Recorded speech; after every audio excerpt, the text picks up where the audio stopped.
Bien-aimés frères et sœurs, vous connaîtrez la vérité et la vérité vous affranchira. Ça, c'est pas moi qui le dis, c'est la Bible qui le dit. Mais moi, je vous dis mieux. Vous connaîtrez la vérité historique, notamment celle de vos ancêtres kémites, et vous aurez une vision globale de ce que c'est que la vraie souveraineté politique. J'ajoute, vous reviendrez à la spiritualité africaine ancestrale et vous comprendrez les enjeux de l'indépendance économique. Et pour terminer, vous accepterez votre identité culturelle kémite et vous obtiendrez deux choses. La première, c'est la paix. La seconde, c'est le développement, à une condition. L'unité de toute l'Afrique noire, l'unité de tous les Noirs du monde entier. Otep à tous, bienvenue sur la chaîne des panafricanistes par essence, par conviction et par excellence. Celle des citoyens kémites par nécessité et obligation de combat. Nous sommes une chaîne qui n'est guidée que par nos ancêtres et rien que par les ancêtres qui appartiennent à l'égrégore du monde noir.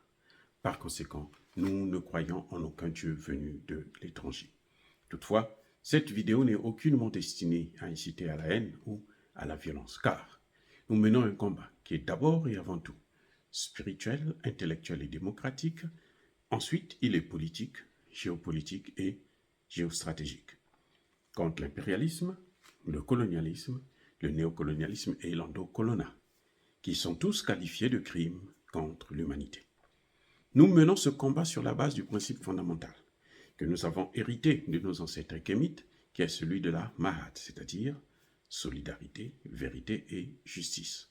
Vous êtes donc en droit de connaître la vérité et nous avons l'obligation de vous dire la vérité, rien que la vérité, afin que justice soit rendue au continent africain. Et ça, c'est notre modeste contribution dans cette noble lutte en faveur de la souveraineté, la dignité, l'unité africaine. C'est exactement ça que nous appelons le panafricanisme. Bien-aimés frères et sœurs, les salaires des fonctionnaires des pays africains francophones sont payés par la France. Quelle honte! Tous ces pays francophones, ces pays qui utilisent le franc CFA, chaque mois, ils doivent attendre l'argent de la trésorerie française. Si la France n'ouvre pas les vannes, ça y est, c'est la catastrophe. C'est ça qui donne la force à la France. Et c'est pour ça que la France ne veut pas que les pays africains puissent avoir leur propre monnaie.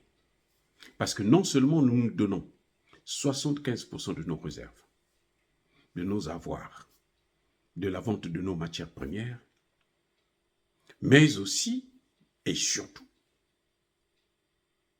ils risquent de perdre le contrôle de nos administrations.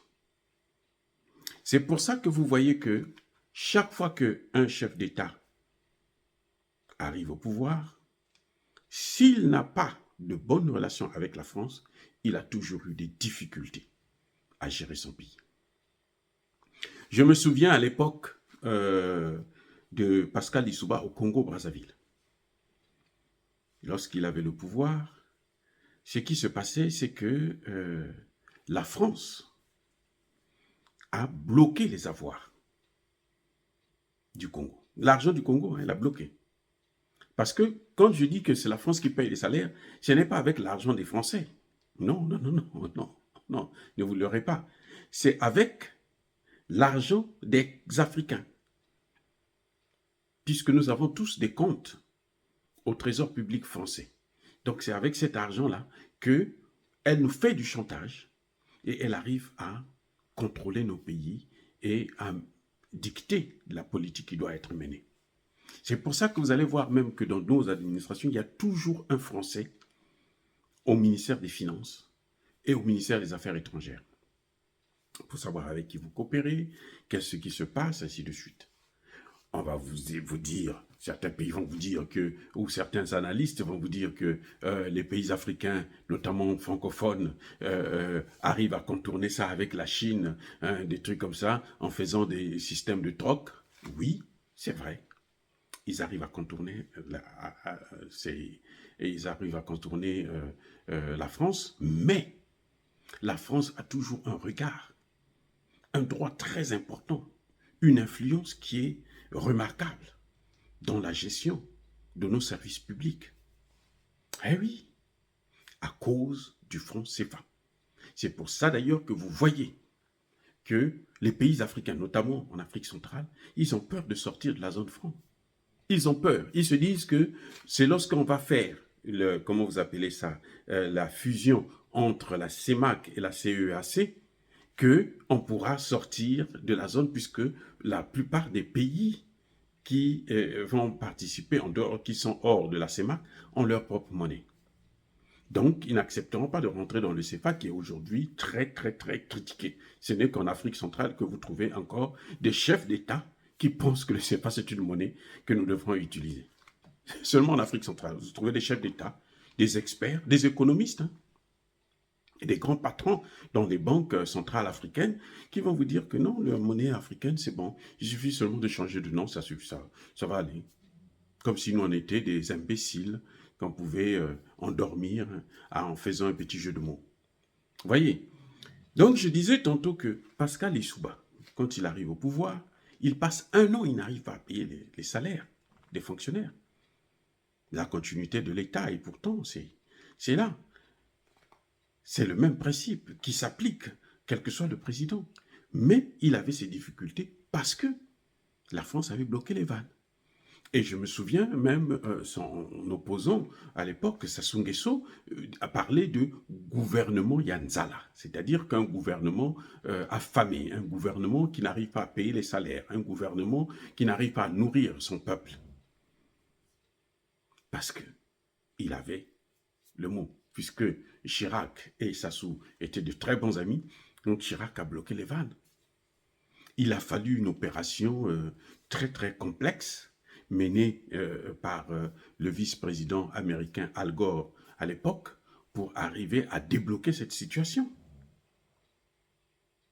Donc, aujourd'hui, les pays africains, s'ils veulent vraiment leur souveraineté, la première des choses qu'ils vont faire, c'est de sortir de la zone franc. Sortir de la zone franc et gérer correctement les biens, les matières premières. C'est ce que fait aujourd'hui le Mali, c'est ce que a fait à son temps Laurent Gbagbo, mais ce n'était pas facile. C'est pour ça que la France peut imposer des sanctions. Et d'ailleurs, vous le savez, que toutes les institutions africaines, l'Union africaine, la CEDEAO, la CEMAC et autres, ils sont financés par l'Union européenne. Et ce sont eux qui dictent la politique. Mais ils financent avec quel argent? Ce n'est pas avec l'argent des Européens, c'est avec notre argent. Et c'est ça qui est encore plus triste. C'est notre argent qu'ils prennent pour nous endormir, pour endormir nos dirigeants, nos leaders politiques. Et le jour que les Africains vont sortir de ce système CFA, automatiquement, ils auront leur souveraineté. Mais quand je dis de sortir de ce système CFA, ce n'est pas déshabiller Pierre pour habiller Paul. Ou bien comme Emmanuel Macron a fait, il a créé l'écho. L'écho, il a pris le nom, bien entendu, comme il est sans gêne. Vous savez, quand quelqu'un est un peu fou, il peut faire ce qu'il veut. Il est sans gêne, il prend le nom et il met son contenu à lui, qui est le même contenu. Donc, avant le CFA et après le CFA, c'est égal à la même chose. C'est-à-dire à zéro. C'est pareil. Il n'y a pas de différence.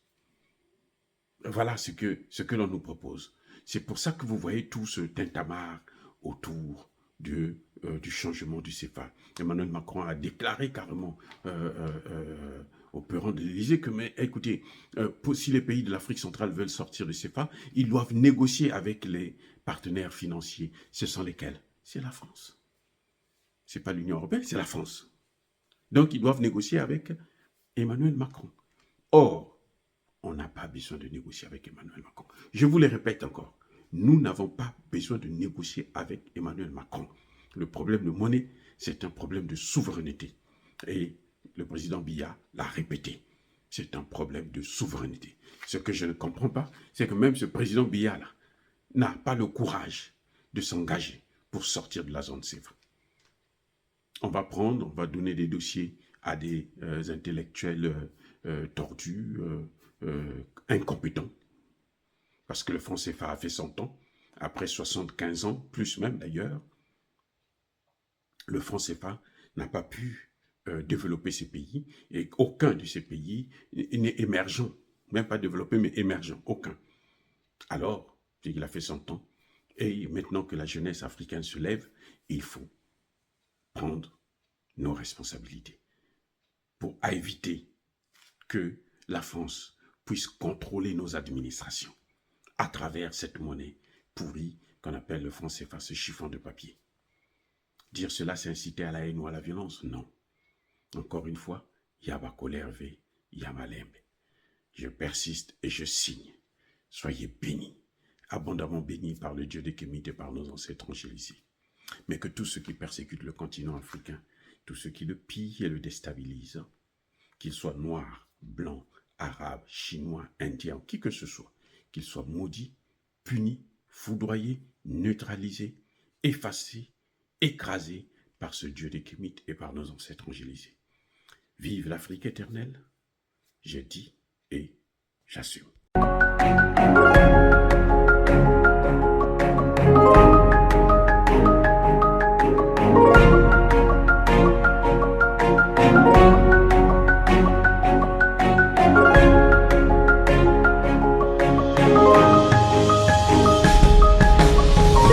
Eux, ils marchent par la foi et non par la vue. Mais moi, je vous conseille vivement de marcher par la connaissance scientifique et historique, notamment celle de nos ancêtres kémites, par les 5 sens et par l'intelligence. Abou Abia.